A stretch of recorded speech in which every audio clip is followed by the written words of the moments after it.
وہ شریک نہیں ہو سکتے کیونکہ سپریم کورٹ رولز منظوری کے لیے کبھی فل کورٹ کے سامنے رکھے ہی نہیں گئے.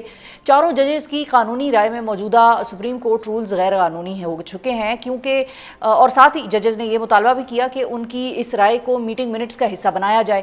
ججز کے مطابق ان کے تحفظات دور ہونے تک وہ فل کورٹ میٹنگ کا حصہ نہیں بن سکتے. سپریم کورٹ ججز کا اختلاف کیا بتا رہا ہے اور یہ اختلاف عدلین کے تاثر کو کتنا گہرا کر رہا ہے اور اس کے علاوہ آنے والے دنوں میں کس طرف یہ عدلیہ کے معاملات جاتے ہوئے نظر آ رہے ہیں، اس حوالے سے گفتگو کرنے کے لیے ہمارے ساتھ موجود ہیں senior court reporter Saqib Bashir صاحب. السلام علیکم ثاقب صاحب.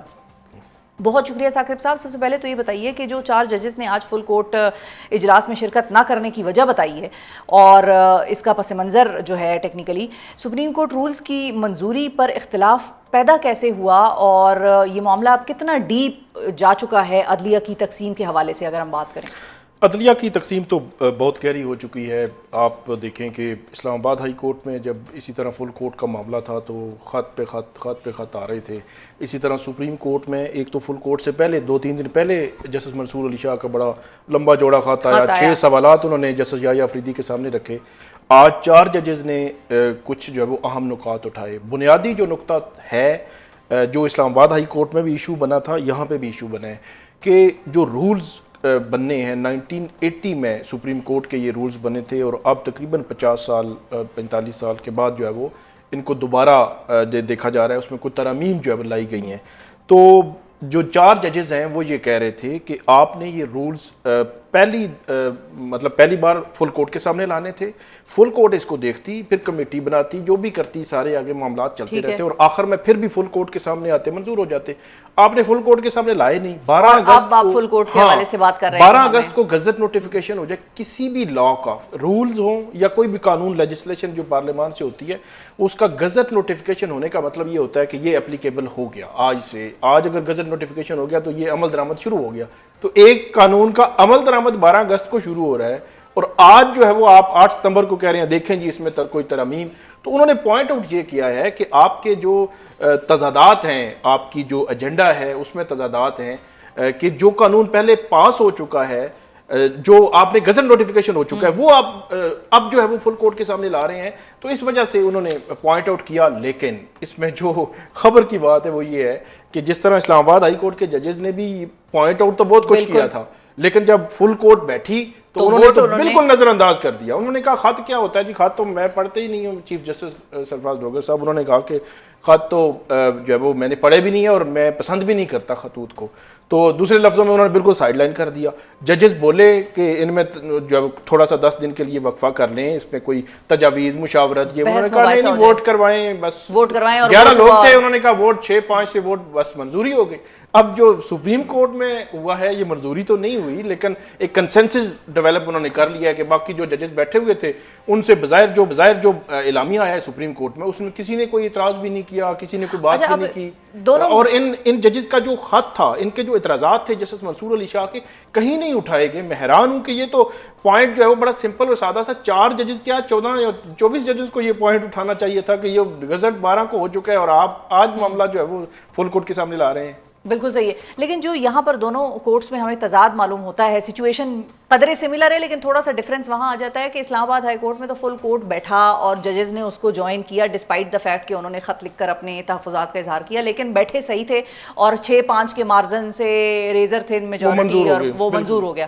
یہاں پر ججز بیٹھے ہی نہیں فل کورٹ میں, اس کا کیا مطلب ہے؟ اچھا بیٹھے نہیں, وہی ہم دیکھ رہے تھے کہ یا تو یہ ہے کہ لیٹر لکھ دیا, جو اعلامیہ آیا ہے پریس ریلیز آئی ہے اس میں بتایا جاتا کہ اتنے یہ ججز تھے, یہ تو بتایا گیا یہ ججز تھے. ٹھیک ہے, انہوں نے کہا یہی فل کورٹ ہے, یہی سارا کچھ ہے. کچھ اس میں یہ نہیں کہا گیا کہ جو نہیں بیٹھے تو ان کی وجہ سے یہ ادھورا ہے, ہم جو ہے وہ اس کو ملتوی کر رہے ہیں, بعد میں دیکھیں گے, کوئی بات ہی نہیں. یعنی کہ اگر ٹوٹل مثال کے طور پہ فل کورٹ میں آپ 16 کو بٹھا سکتے تھے اور 16 میں سے 4 نے انکار کر دیا تو انہوں نے 12 کو فل کورٹ کہہ دیا اور 4 کو نظر انداز کر دیا. انہوں نے کہا جی فل کورٹ بیٹھی ہوئی نہیں آنا تو نہیں آئے, نہ آئے. مطلب اب اس کو فل کورٹ اس کا انڈائریکٹلی مطلب یہ ہے کہ نہیں آنا تو نہ آئے. ٹھیک ہے, یعنی کہ اب جتنے بیٹھ گئے, جتنے بقایا بیٹھ گئے وہ فل کورٹ ہے. اور بنیادی پوائنٹ جو آ رہا ہے ہر طرف سے خاص طور پر سپریم کورٹ میں کہ ہیں چیف جسٹس یحییٰ آفریدی 26ویں آئینی ترمیم کے بینیفیشری ہیں. جسٹس امین الدین خان صاحب جو ہے وہ آئینی بینچ کے سربراہ, وہ 26ویں آئینی ترمیم کے بینیفیشری ہیں. وہ بار بار کہہ رہے ہیں 26ویں آئینی ترمیم کے خلاف کیس اکتوبر 21 کو 26ویں آئینی ترمیم آئی تھی اور 25 اکتوبر 26 اکتوبر تک درخواستیں آ گئی تھیں. آج ایک سال ہونے کو مطلب 11 ماہ ہو گئے ہیں. سپٹمبر آج 8 سپٹمبر ہے آج, اور 11 ماہ ہو گئے ہیں اور آپ جو ہے وہ 26ویں آئینی ترمیم ڈیسائیڈ ہی نہیں کر رہے. بار بار جج ہر خط میں یہی کہہ رہے ہیں اس سارے معاملے کا حل جو ہے وہ 26ویں آئینی ترمیم پہ بیٹھیں, دیکھیں اور اس کا حل جو ہے وہ نکالیں اور کوئی فیصلہ دیں. اچھا, اب آپ نے دو بڑے انٹرسٹنگ اور اہم کرداروں کا ذکر کیا, چیف جسٹس یحییٰ آفریدی صاحب اور منصور علی شاہ صاحب, سینئر پیونی جج. جو جسٹس منصور علی شاہ صاحب ہیں انہوں نے بھی 3 روز قبل جسٹس یحییٰ آفریدی کو باقاعدہ طور پہ ایک خط لکھا جس میں 6 سوال اٹھائے, اور انہوں نے 6 سوال اٹھائے اور انہوں نے کہا کہ بھائی جب جو نیا عدلیہ کا سال شروع ہوگا اس دن آپ تقریب میں ان 6 سوالوں کا جواب دیجیے گا. وہ 6 سوالوں کا جواب ویسے آیا کوئی نہیں, بالکل کوئی جواب نہیں آیا, اور جواب آنا چاہیے تھا. میں یہ سمجھتا ہوں کہ جسٹس منصور علی شاہ سینئر پیونی جج ہیں, مطلب سپریم کورٹ میں سینئر 3 جج ہیں چیف جسٹس کے بعد, بلکہ ان کا رائٹ بنتا تھا, وہ رائٹ جیسے آگے پیچھے ہوا اور چیف جسٹس یحییٰ آفریدی صاحب تیسرے نمبر پہ اوپر آگے چیف جسٹس بن گئے.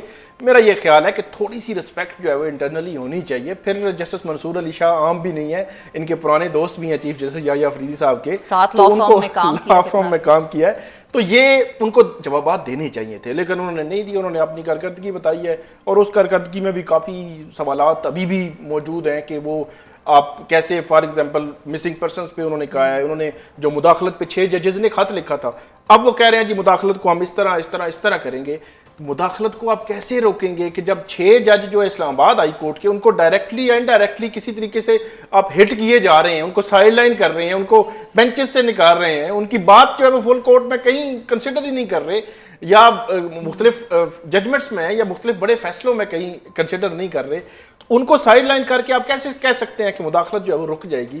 اس لیے یہ قول و فعل میں کافی تضادات ہیں, اور سپریم کورٹ بالکل بھی یونائٹ نہیں ہے. سپریم کورٹ میں تقسیم ہے, اور اس تقسیم کا میں یہ سمجھتا ہوں کہ عام جو لیٹیگنٹس ہیں, عام سائلین ہیں, اور یہ آنے والے دنوں میں بڑھے گی کوئکلی, بالکل وہ بڑھتی نظر آ رہی ہے ہمیں. بات حل وہی ہے 26ویں آئینی ترمیم کا کیس لگائیں اور اس کو حل کریں, اس کا فیصلہ کریں, تاکہ جو بھی ڈیبیٹ ہے وہ ونس اینڈ فار آل ختم ہو جائے. بہت شکریہ ادا کریں گے ثاقب بشیر صاحب, آپ نے وقت نکالا. ناظرین, بہت ہی اہم سیگمنٹ اور اہم سوالوں کے اہم جوابات ہی تلاش کیے جا رہے ہیں, چاہے میڈیا پروگرامز ہوں. عدلیہ کے حوالے سے بھی ثاقب بشیر صاحب کا, جو کہ سینئر کورٹ رپورٹر ہیں, عرصہ دراز سے کورٹ کو کور کرتے آئے ہیں, عدالتوں کو کور کرتے آئے ہیں, ان کو بھی یہی تجزیہ ان کا سامنے آ رہا ہے کہ یہ تقسیم, یہ ڈیوائیڈ, یہ مزید بڑھتی ہوئی, مزید گہری ہوتی ہوئی آنے والے وقتوں میں نظر آ رہی ہے. اب دعا کرتے ہیں کہ جو سوال پوچھنے والے ہیں ان کو اپنے سوالوں کے جوابات ملیں, لیکن ایسا ہوتا نظر نہیں آ رہا. اور آخری جو نوٹ ہے میرا, وہ ایک شعر ہے جو مجھے یاد آ گیا کہ سوال سارے غلط تھے, جواب کیا دیتے.